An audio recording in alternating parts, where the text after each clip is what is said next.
Carme Forcadell écroué jusqu'au versement d'une caution de 150 000 €. C'est ce qu'a ordonné le juge de la Cour suprême chargé de l'enquête pour rébellion et sédition visant la présidente du Parlement catalan. Condamnée pour avoir pris part au processus de sécession de la Catalogne jusqu'à la déclaration d'indépendance votée par le Parlement régional le 27 octobre.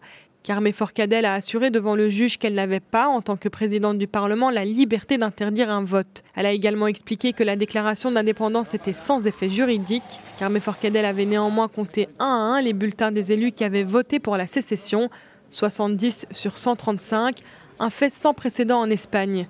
Une décision qui fera l'objet d'un appel après le versement de sa caution.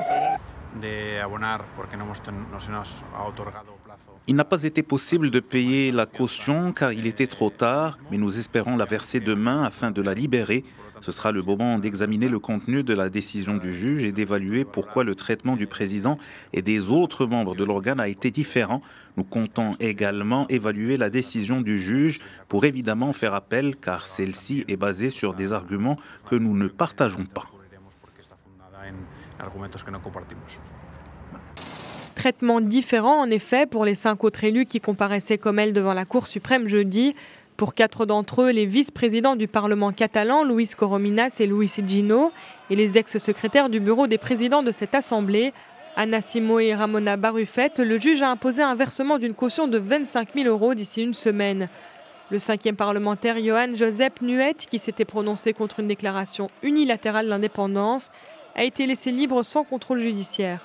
Au total, 8 membres du gouvernement destitué par Madrid de l'indépendantiste Carles Puigdemont sont déjà inculpés et écroués. Carles Puigdemont et 4 de ses anciens ministres ont fui en Belgique et sont visés par un mandat d'arrêt espagnol.